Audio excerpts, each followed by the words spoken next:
une déclaration concernant la concertation en lien avec le projet de centre culturel. Pendant la campagne électorale des municipales, la liste Décidons ensemble à Guyancourt promettait aux Guyancourtois de, je cite, « réinventer les institutions démocratiques de leur commune », fermez les guillemets, en multipliant les ateliers participatifs. La liste Guyancourt pour tous organisait des ateliers citoyens et indiquait que, ouvrez les guillemets, c'est en travaillant ensemble que nous consoliderons la ville que nous aimons, fermez les guillemets. Allant même jusqu'à promettre de renforcer la communication de la ville pour permettre une meilleure implication des habitants.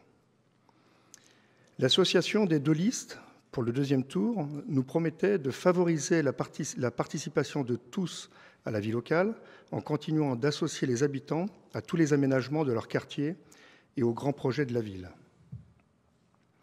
Le projet de construction d'un centre cultuel sur Guyancourt est-il un acte manqué ? Dans tous les cas, il n'a pas fait l'objet d'ateliers participatifs, d'ateliers citoyens, d'une quelconque concertation ou tout simplement d'une information auprès de tous les Guyancourtois. Nous sommes passés d'une phrase dans le Guyancourt Magazine d'avril 2021 consacrée à la laïcité, je cite, « C'est dans ce cadre que la municipalité discute avec l'UMG, Union des musulmans de Guyancourt, pour son projet de construction d'une mosquée sur la commune, fermez les guillemets, à une réunion d'information et non de concertation le 10 mai dernier, où étaient invités uniquement les riverains les plus proches du lieu défini pour son emplacement. À la question d'un riverain, quelle est notre marge de manœuvre concernant ce projet ? La réponse fut que le lieu était figé, que la seule marge de manœuvre restait dans l'obtention du permis de construire et que celui-ci n'était pas encore déposé. Nous regrettons l'absence de concertation et d'information entre ces deux dates, avril 2021 et mai 2022.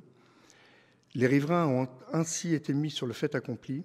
De plus, ce projet ne regarde-t-il pas aussi l'ensemble de la ville et pas seulement un quartier ou même quelques rues et riverains ?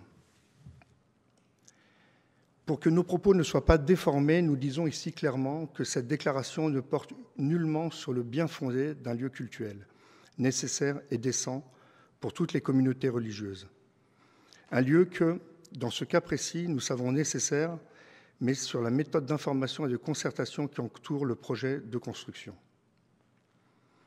L'équipe EAPG profite également de cette déclaration centrée, comme nous venons de le dire, sur la méthode de concertation, ou plutôt l'absence de concertation, pour dire notre questionnement et même notre inquiétude sur la sanctuarisation des terres agricoles promises par la majorité municipale et le devenir de ces terres qui paraît compromis à nos yeux et à ceux de beaucoup de Guyancourtois qui nous en ont fait déjà part.